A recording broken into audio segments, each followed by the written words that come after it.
Coming to paperback and e-readers, John Haynes, A Thorn in My Side. The man who rules the world takes on an agent from the CIA from the Black Boule in this action-packed all-new John Haynes series adventure. Pre-order your copy of John Haynes' A Thorn in My Side at Amazon.com and other online booksellers.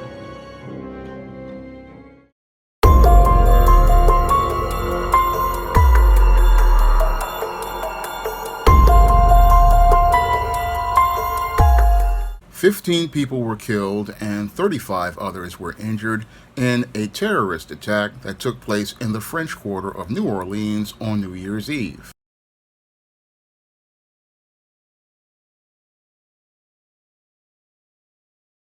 Hi, I'm Diane Macedo. We're coming on the air with breaking news in New Orleans. Local police are calling it an act of terror after a man drove a pickup truck through a crowd on Bourbon Street, killing 10 people and injuring dozens. They say the driver then came out of the truck and opened fire on officers, injuring 2 before being shot and killed. The FBI says improvised devices were also discovered in and around the scene of the attack, and those devices are now being tested. The White House also says President Biden has been briefed on the attack and has been in touch with the mayor of New Orleans. I want to bring in our senior investigative correspondent, Aaron Katersky. Aaron, what's the latest of the timeline of how this all unfolded? This was at about 3:15 a.m. local time. There was still a crowd on Bourbon Street, a mix of tourists and local residents, when the white pickup truck turned from Canal Street onto Bourbon Street, was able to get around barriers meant to prevent a vehicle ramming attack, accelerated and very, very fast plowed into this crowd of pedestrians, killing at least 10, injuring roughly 3 dozen.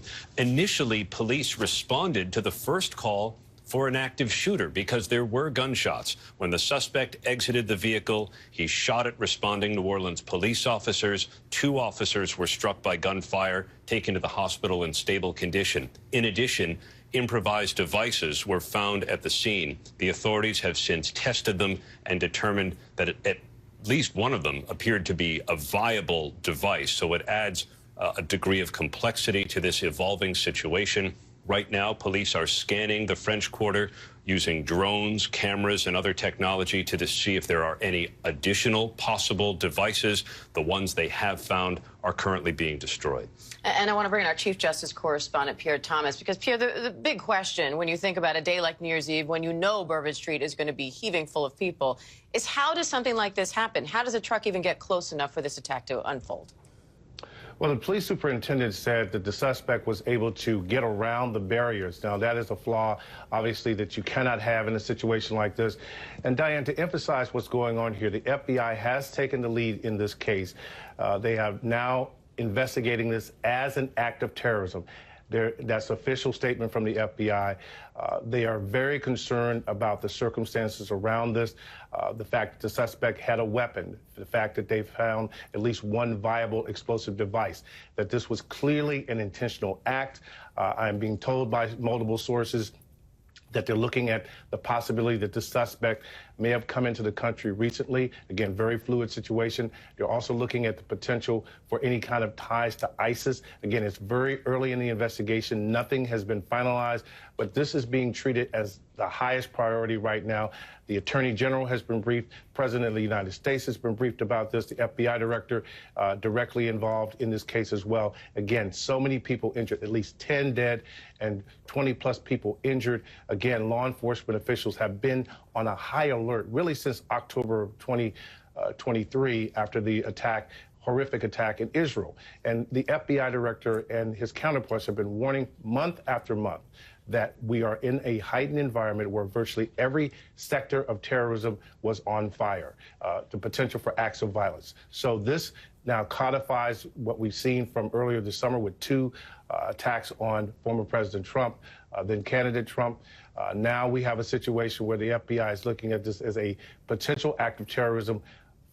Resources are being flooded into that area. They are now trying to do a search, a background check on the gun. Where was the gun purchased? Any information they can find out about the vehicle. They're searching surveillance cameras to see if they can get a timeline in terms of how the vehicle moved through that particular area and through that particular crowd. But again, cold-blooded act of murder. Law enforcement treating this with the highest priority. Now, in this alleged incident that took place on New Year's Eve in New Orleans, fourth quarter, 42-year-old Shamsuddin Jabbar, a former member of the U.S. military, allegedly rented a Ford F-150 truck and drove it all the way from Texas down to New Orleans, fourth quarter, where people were out celebrating in New Year's Eve festivities.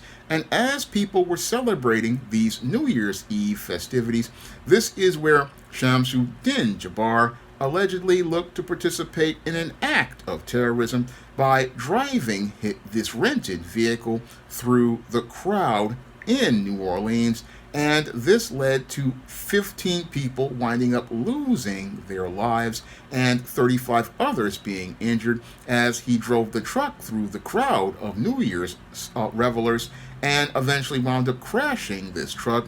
And after he crashed the truck, he then allegedly stepped out of the vehicle with an AR-style weapon, and as he stepped out of the vehicle with this AR-style weapon, he began firing into the crowds and eventually wound up shooting two police officers who, as other officers returned fire, and allegedly wound up shooting and killing Shamsuddin Jabbar.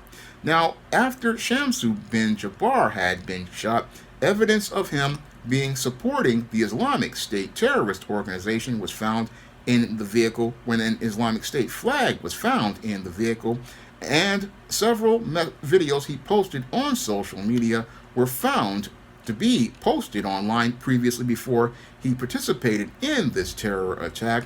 And those videos were ones where he declared his allegiance to the Islamic State and declared this to be his motive for this crime that he looked to participate in as related to declaring his loyalty to the Islamic State.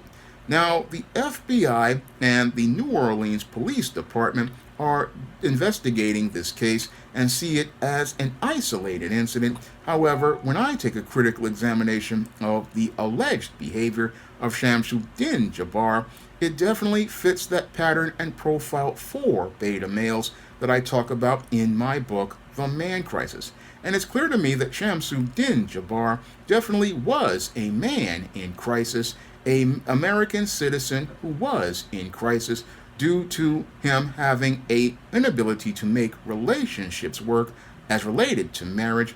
And because he could not make those marriages work here in America, he wound up in a situation where I believe he started to enter the secret world, and that secret world took him on a road down the rabbit hole into terrorism. And this is what possibly could be the motive for him participating in that act of terrorism on the streets of New Orleans.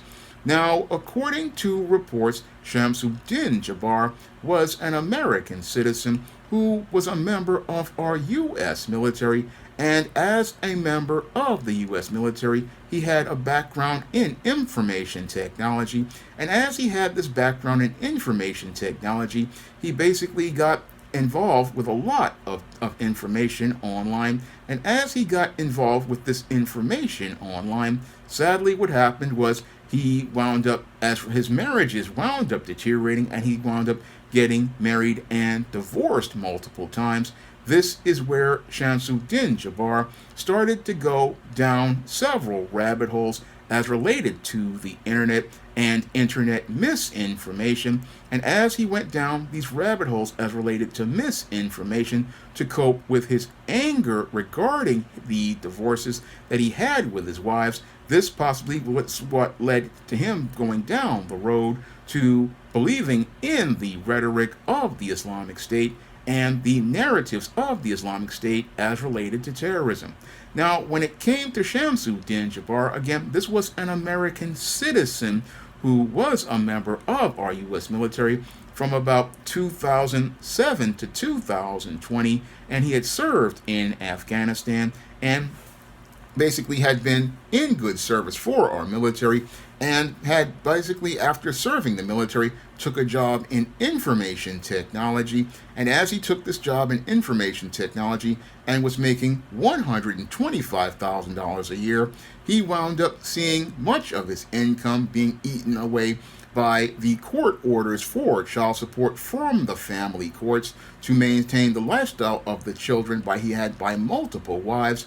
And this is what possibly led to Shamsuddin Jabbar winding up simmering and boiling in anger. And as he simmered and boiled in anger about having to pay child support for the children that he had by these multiple wives, what he was upset about basically started him going online, I believe, and going online as related to trying to cope with not only the court-ordered payments for child support, but by credit card and mortgage debt.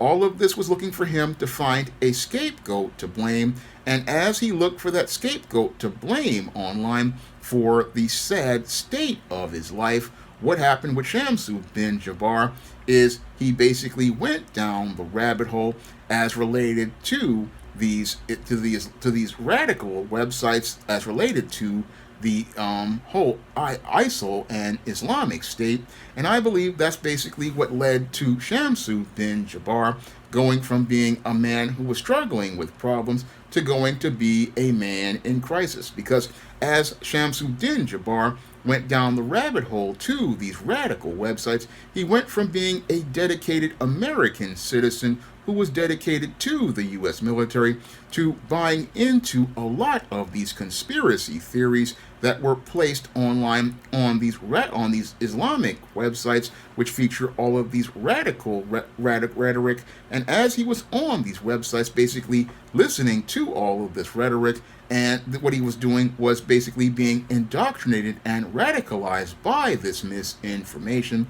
And as he was radicalized by this misinformation, this is what led to this member of our U.S. military who was serving as a soldier to transform into a terrorist. He transformed into a terrorist in a place I call the secret world, a place where he basically felt adequate and secure about his manhood and masculinity because he possibly felt emasculated by the family courts. And as he felt emasculated by the family courts, he then went over to these radical websites. And as he went to these radical websites and began to imbibe this rhetoric and entered into this online echo chamber, this is where Shamsuddin Jabbar went into the secret world. And as he entered into the secret world and felt himself becoming more confident as a male, not a man, what he wanted to do was participate in an act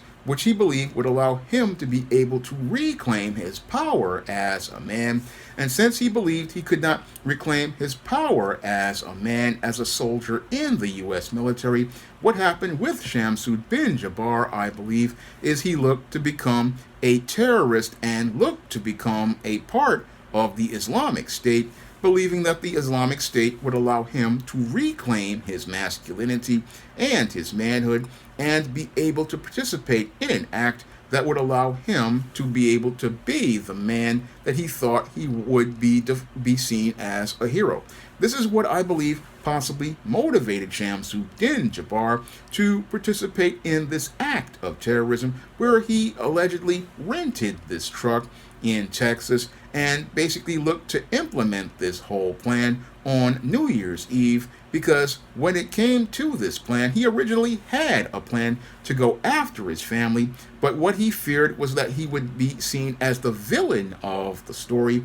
And as he believed he would be seen as the villain of the story, this is what made him basically be motivated to participate in looking to murder people in New Orleans, because he wanted to be seen as a hero as related to the people in the Islamic State, and be seen as someone who was acting as related to this so-called political cause. But this whole quest for a political cause was about a man who basically was looking to, again, look to try to reclaim his masculinity. But the sad part of Shamsuddin Jabbar's story is that this was not something that would define him as a man, but would basically show him as a coward, because the motives for Shamsuddin Jabbar participating in this act of terrorism is the fact that he could not make life work as a man in the West. And because he could not make life work as a man in the West, this is what led to him going down the road to looking to participate in terrorism, because he could not make life work as a man as related to his marriage and is taking care of his children, and because he felt that he couldn't take care of his children and take care of his finances, even though this man had a background in information technology and was making six figures. This man could not make life work, and he couldn't make life work basically because he possibly did not get any understanding of how to navigate life as a man in the world of the West. No, he basically was, again, taught a lot of Western culture that taught him how to be a beta male and did not know how to lead as a man. And since he did not know how to lead as a man, this is what led to him following down the road to this radical rhetoric, that he saw online.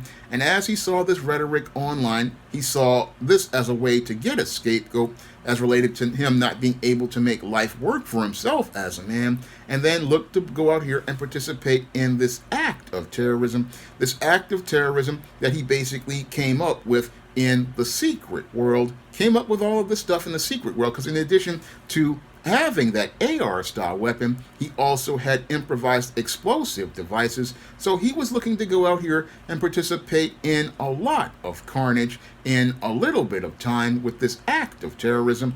He was looking to participate in a lot of carnage and take lots of lives during New Year's Eve, because what he wanted to do was go out in a blaze of glory, like many other beta males who look to participate in acts of criminal activity, such as the mass shooters and many other individuals who participate in other acts of terrorism. When it comes to the beta male, when they cannot make life work in this world, they look to go out with a bang and look to take out as many lives as possible, because these men, again, are desperate for attention, and they would rather go out in infamy rather than go out here and work towards doing things legitimately to become famous. And that's what's happening here with Shamsuddin Jabbar.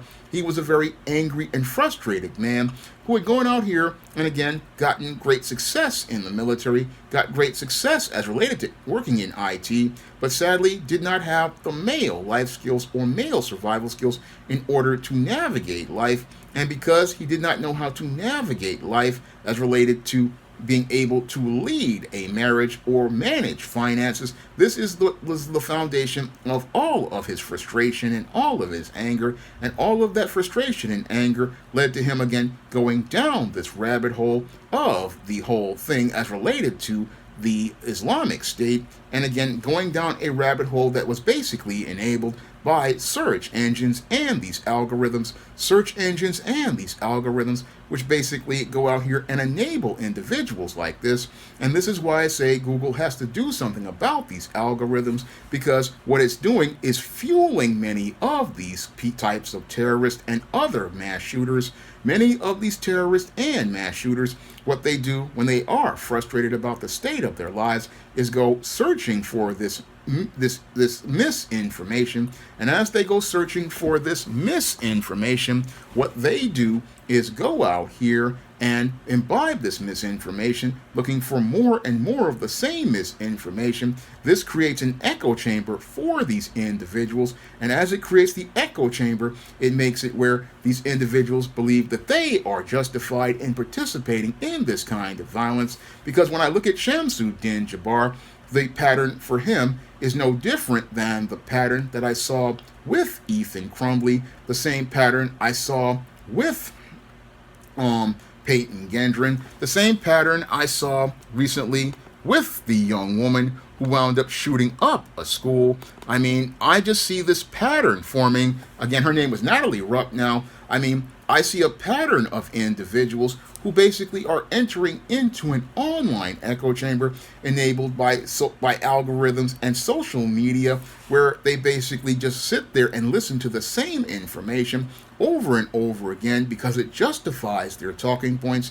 And instead of them getting a counterpoint that would show them that this is this is misinformation, what they do is buy into this misinformation, and this misinformation motivates these people to go out here and participate in these acts of evil, motivates them to participate in these acts of evil that takes the lives of people. And a lot of people are not looking at these search engines like Google and how they fuel and these people who, again, buy into this misinformation. And this is one of the problems we're having with the information superhighway. It's turning into the misinformation superhighway, because the Islamic State rhetoric is pure hatred. And again, if you imbibe too much of it, no different than you imbibe too much white supremacist rhetoric, what will happen to an individual is they will just, again, become radicalized. And as they become radicalized, they go out here and participate in acts of terror like this, as related to declaring allegiance to an organization, because they don't know how to make life work as a man in America. And what's really scary here is that this basically shows how much worse the man crisis is getting in this country. It shows just how much worse things are getting with the man crisis in this country, because we're not only seeing an increase in frequency of this kind of violence, but we're also seeing this violence escalate into acts of terrorism. Acts of terrorism, again, this is the second act or third act of terrorism done on American soil, and this one was deliberately done to take as many lives as possible, and to take as many lives as possible because we have an American man in crisis who did not know how to make life work as a man, and doesn't know how to make life work as a man in America, so he goes and buys into radical rhetoric,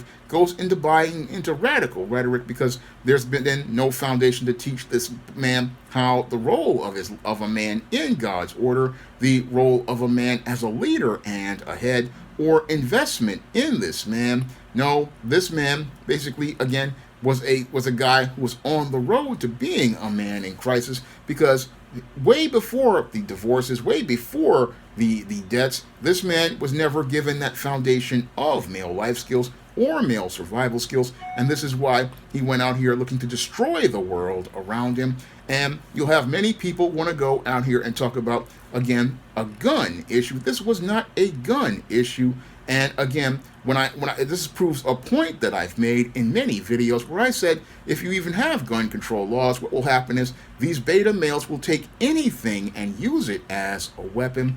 They will take anything and use it as a weapon. And this guy basically, as he was, according to some reports, acting alone, used everything as a weapon and planned to again participate in carnage because he could, and look to destroy lives around him because he couldn't make his life work. And that's the whole scary part about the man crisis. Nobody wants to talk about in this country. Nobody wants to talk about how many of these males cannot make life work in this country. And since they can't make life work in this country as men, they make a crisis for everyone all around them with the wanton acts of violence that they participate in that create chaos all across the country.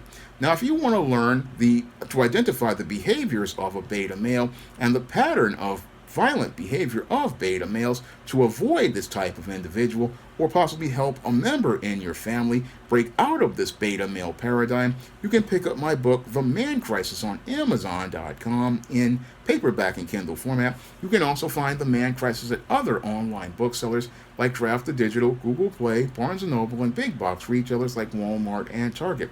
And if you'd like to see me be able to make more videos about the man crisis, you can drop a donation to the Patreon, the PayPal, or the Cash App by clicking the links in the description box. That's all I have to say for this video. You can comment, rate, and subscribe. Now available in paperback and Kindle Unlimited, The Man Crisis. Learn why so many men are struggling to find their way in an increasingly gynocentric world in The Man Crisis. Get your copy of The Man Crisis in paperback and Kindle Unlimited today. Support Black-owned and Black-operated digital broadcast media. www.niceradionetwork.com. Nice Radio Network, broadcasting 24 hours a day, 7 days a week.